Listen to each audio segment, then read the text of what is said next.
Alrighty. Genesis chapter 7. The Lord then said to Noah, "Go into the ark, you and your whole family, because I have found you righteous in this generation." Notice how he does it again, just like in chapter 6. He's like, "I found you righteous in this generation." Meaning, like, compared to the other guys, you're good. Or the generation is so terrible, the generation is so awful, that it's even more impressive that you're righteous. Dual interpretations. Take with you 7 pairs of every kind of clean animal. The kosher ones, some would even call it. A male and its mate. And 1 pair of every kind of unclean animal. The not kosher animals, some would call them. A male and its mate. I'm pretty sure that's the Hebrew. And also 7 pairs of every kind of bird, male and female, to keep their various kinds alive throughout the earth. 7 days from now, I will send rain on this earth for 40 days and 40 nights, and I will wipe from the face of the earth every living creature I have made. I actually love the flood chapter, man. You know, like, we as humans, we polluted the earth. Like, so here's a really interesting thought experiment. Why were the animals punished? Like, if you think about it, why were the animals punished? Like, dude, men sin. All right, so men were wiped out. But why would the animals need to get wiped out for this flood also? And honestly, I think one very, very possible interpretation is that when humanity gets corrupted, we aren't just corrupt on an individual level, we become a miasma of corruption. That people and creatures around us by osmosis get corrupted as well. It's almost like because humans were corrupted, the animals became corrupted as well. Anywho, and Noah did all that the Lord commanded him. Noah was 600 years old when the flood waters came on the earth. Oh my God. And Noah and his sons and his wife and his sons' wives entered the ark to escape the waters of the flood. Pairs of clean and unclean animals, of birds and of all creatures that move along the ground, male and female, came to Noah and entered the ark, as God commanded Noah. And after the 7 days, the flood waters came on the earth. Dude, I remember, like, dude, this is the ultimate, like, story to tell your kids, man. You know, you just have this giant boat, to a pair of each animal shows up. Dude. In the 600th year of Noah's life, on the 17th day of that month, on that day all the springs of the great deep burst forth, and the floodgates of the heavens were opened, and the rain fell on the earth 40 days and 40 nights. Alrighty, and that's what it up. The floodgates have opened.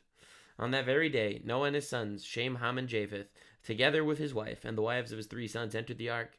They all had with them every wild animal according to its kind, all livestock according to their kinds, every creature that moves along the ground according to its kind, and every bird according to its kind, everything with wings.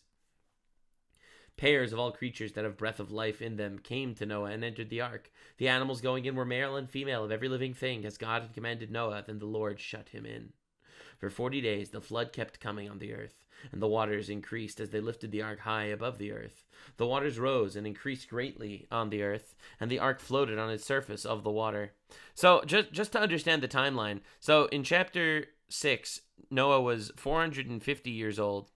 Noah was 450 years old when he started building the ark, and the flood started when he was 600 years old, which means he was building the ark for 150 years. And, well, obviously it needs to be a pretty epic ark to survive this flood, and also to, you know, house all the animals. So this is so dope for so many reasons. There's an obvious question here. Why didn't God just poof zap give him a boat? Why did he have to work for 150 years on this boat, this giant boat, on dry land? Think about it. Just imagine the picture. I love this story, man. Imagine the picture in your head, all right? You have this guy. He's 450 years old. He's considered a pretty wise fellow. And here he is for 150 years building a giant boat on dry land. Literally on dry land. How is he ever going to get that to the sea? Imagine all the people around him, all the corrupt people that are going to end up getting wiped out by the flood. All of them are going to be looking at him. Every single one of them. They're going to look at this guy building a boat for 150 years. They're laughing at him. They're going to make fun of him. They're going to jeer at him. And he said, God told me to do this because he's going to bring a flood. And you have to understand the insanity The insanity is not a single man repented. Not a single man saw Noah building a boat for 150 years and realized, wait a second, God's going to bring a flood and I need to repent. And I think that's the major purpose for why it took him 150 years. It was to give every single onlooker the opportunity to repent, that God commanded him to do it and that he's doing it, and they refused. After 150 years. Thanks for the 50 subs, Emerson. Oh my God, thank you so much. But no, of course, they're going to laugh and mock this random old guy building a boat for 150 years. And he said, God commanded us. God commanded me to do it. There's going to be a flood, and none of them cared. They rose gently on the earth, and all the high mountains under the entire heavens were covered. The water rose and covered the mountains to the depth of more than 15 cubits. Pretty sure a cubit is like a foot and a half. Every living thing that moved on land perished. Birds, livestock, wild animals, all creatures that swarmed all over the earth and all of mankind. Everything on dry land that had the breath of life in its nostrils died. Every living thing on the face of the earth was wiped out. People and animals and the creatures that move along the ground and the birds were wiped from the earth. Only Noah was left, and those with him in the ark. The waters flooded the earth for 150 days. I love this story. I do. I love the story of Noah. I think it's one of the most it's one of the most epic stories in the Bible. It really is. It's awesome. And you know what? That one seemingly crazy guy that built a boat for 150 years, he carried on the rest of humanity. The rest of humanity survived with him. All the animals that joined his boat, those guys also survived. And they also gave birth to future generations. Now, there are a lot of theories regarding this. Maybe the reason why dinosaurs didn't go on the boat or something, and then they were, in this magic water for 150 days, and that's why the bones are old. Like, there are all sorts of theories, that people talked about for generations. But this flood is such an amazing concept. The entire world completely covered. The Great Reset happens because man and animal were corrupted. The fish survived. Yeah, right. The fish survived. That's good. I don't know. I think that's just an awesome story. In fact, as we will see later in the Bible, there's one man that's, just spoiler alert, like epic foreshadowing. There's a man that's called the refugee. He shows up in a couple of chapters. The refugee. So the way it's discussed traditionally is that is Og. He was one of the Nephilim. He was a giant, and apparently he survived by hanging onto the bottom of the raft. That's the lore. That's just tradition. That's not actually written in the Bible, and that's why he's seemingly called the refugee.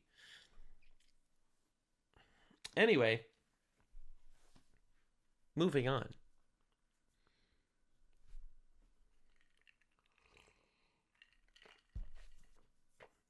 What about the blacks and the whites and the Asians? Oh, I got you. Noah had 3 sons: Shem, Ham, and Japheth. So Shem was the Semites. He was the Jews and the Arabs. The Middle Eastern people came from him. The whites came from Japheth. Japheth was the forefather of Greek and Roman civilization. And Ham was the Africans.